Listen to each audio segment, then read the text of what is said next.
देश की सियासत में आज 3 प्रयोग हुए। पहला प्रयोग प्रयागराज में प्रियंका गांधी ने संगम में डुबकी लगाकर किया। दूसरा प्रयोग पश्चिम बंगाल के कूच बिहार में अमित शाह ने दीदी के जय श्री राम बोलने के विरोध पर किया। और तीसरा प्रयोग कोलकाता में सोशल वर्कर्स के बीच ममता बनर्जी ने किया, जिसमें उन्होंने कहा कि वो बीजेपी से डरने वाली नहीं है। तो आइए सबसे पहले शुरुआत करते हैं यूपी के प्रयोग से, जिसकी चर्चा आज सबसे ज्यादा है।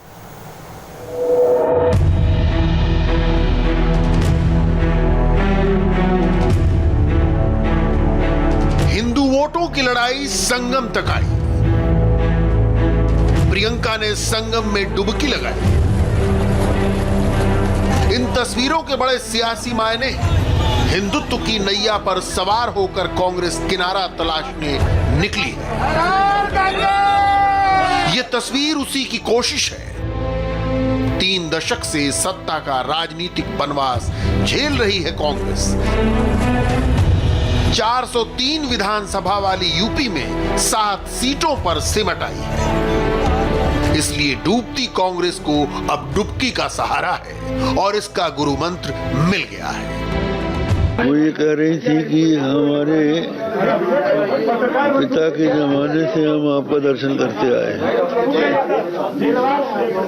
इसलिए हमने आपका दर्शन किया। श्री गुरु हैं तो हमने उनको बताया कि अगर देश में आपको आगे बढ़ना है तो हिंदुओं के हित पर ध्यान देना चाहिए। देश में वही राज कर पाएगा जो हिंदुओं के हित में काम करेगा। जो हिंदुओं के हित में काम करेगा, तो आज तो आप देखिए, आज मौनी अमावस्या है।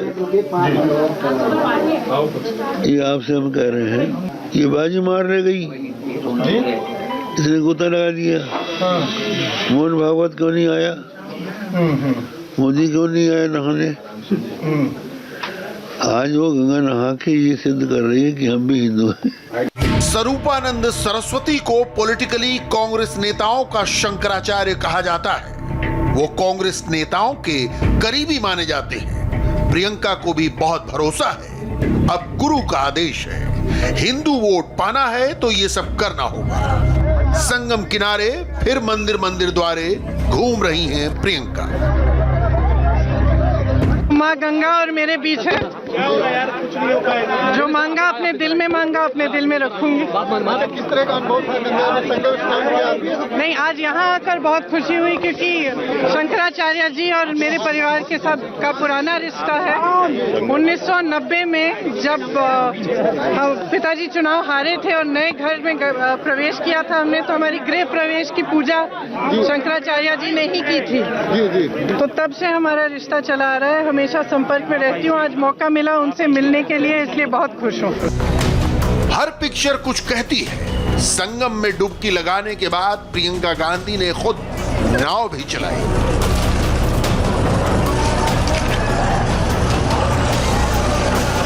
अपनी बेटी के साथ संगम गई थी।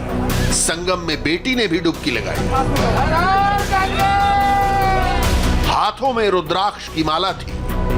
गंगा पूजन किया और नारियल विसर्जन भी। मौनी अमावस्या के दिन भी डुबकी लगाने से मनोकामना पूरी होती है। भगवान भरोसे प्रियंका कांग्रेस की नैया पार लगाने चली। कांग्रेस महासचिव और उत्तर प्रदेश कांग्रेस की प्रभारी प्रियंका गांधी वाड्रा प्रयागराज पहुंची हैं।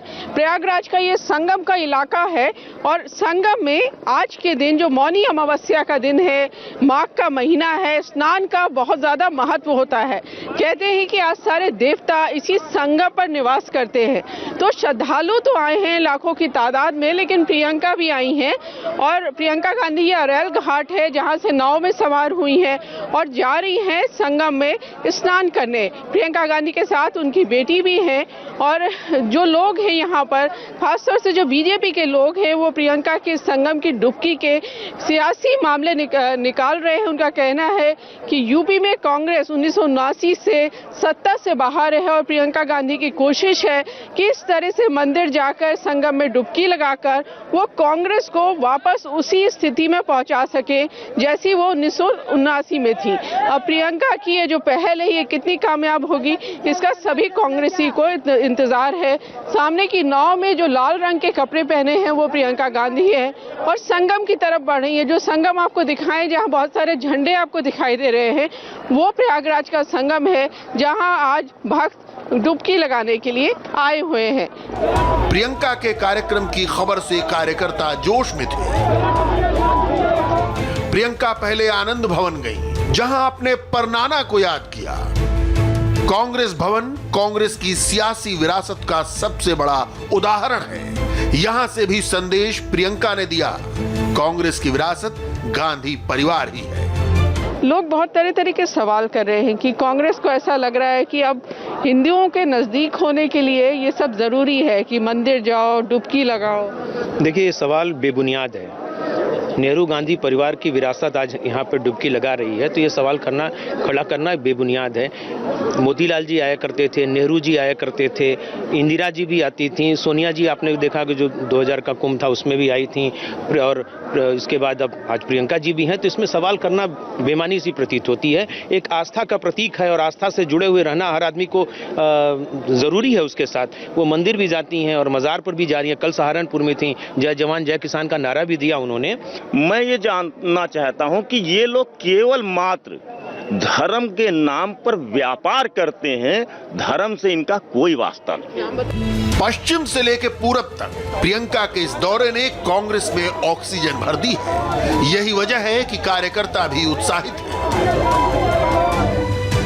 मतलब साफ है, उत्तर प्रदेश के इस पूरे इलाके में 230 विधानसभा सीटें हैं। किसान आंदोलन के बाद कांग्रेस को पश्चिम उत्तर प्रदेश की करीब 126 सीटों पर ज्यादा उम्मीद नजर आ रही है तो प्रयागराज से पूर्वी उत्तर प्रदेश की 102 सीटों पर भी मैसेज कांग्रेस ने दे दिया है।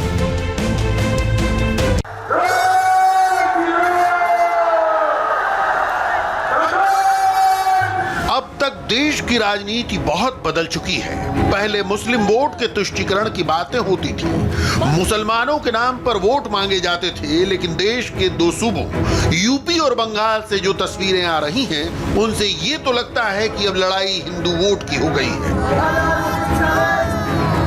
बीजेपी और टीएमसी के बीच मेरा हिंदू होने लगा है। बंगाल के अंदर माहौल ऐसा कर दिया कि जय श्री राम बोलना माने गुनाह है। अरे बनता दीदी, बंगाल में जय श्री राम नहीं बोला जाएगा तो कहां पाकिस्तान में बोला जाएगा क्या? मुझे बताओ भाइयों, बताओ बहनों, जय श्री राम बोलना चाहिए नहीं बोलना चाहिए?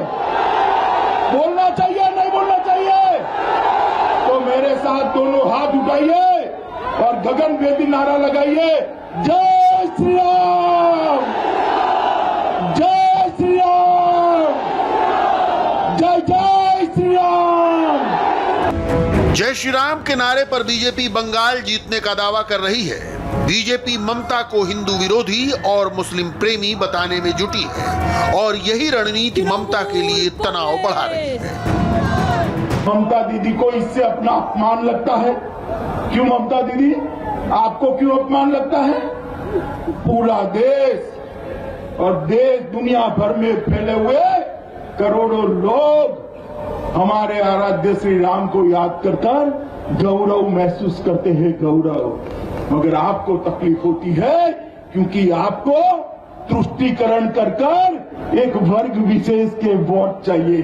क्यों भाई, इनके वोट नहीं है क्या? ये सभी तो जय श्री राम बोल रहे हैं। मैं आपको वादा कराता हूं, चुनाव समाप्त होते हुए ममता दीदी भी जय श्री राम बोलती हो जाएगी, आप चिंता मत करिए। बीजेपी की हिंदू पॉलिटिक्स के चलते ही ममता बनर्जी को भी मंदिर मंदिर द्वारे द्वारे निकलना पड़ा है। अमित शाह कूच बिहार पहुंचकर मदन मोहन मंदिर में दर्शन करते हैं तो ममता बनर्जी 2 कदम आगे बढ़कर खुद को बड़ा हिंदूवादी साबित करती है। 16 फरवरी को बसंत पंचमी है। बीजेपी के जय श्री राम को सरस्वती पूजा के दांव से काउंटर करने जा रही है। बसंत पंचमी पर ममता बनर्जी ने मेगा प्लान तैयार किया है। हुगली जिले पर फोकस कर 18 विधानसभा सीटों पर बसंत पंचमी उत्सव मनाया जाएगा। 125 जगहों पर सरस्वती पूजा का आयोजन होगा। पिछली बार की तरह इस बार भी 3 छुट्टियों का ऐलान किया है। सवाल प्रतिष्ठा का बन गया है। बीजेपी ने पूरी ताकत झोंक दी है तो ममता बनर्जी भी कह रही हैं कि वो बीजेपी को बंगाल में घुसने नहीं देंगे। ये शोभा नहीं देता। प्लीज अंडरस्टैंड, आपका भाषा में मैं कह रहा हूं। आप मेरे को गाली दे सकता है लेकिन आप मेरे को इग्नोर नहीं कर सकता है। यही चीज है, ये आपको वो समझना चाहिए।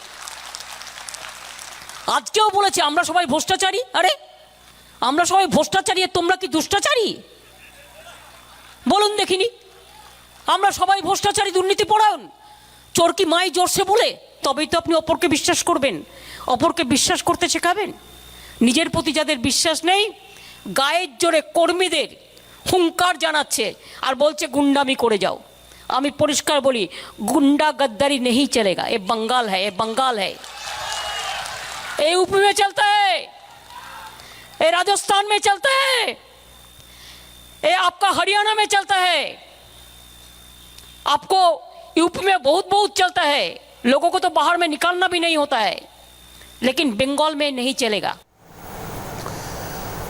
आगे बढ़ते हैं। तपोवन टनल में 39 लोगों को बचाने के लिए जो अभियान चल रहा है उस पर एक अपडेट बस इस ब्रेक के बाद।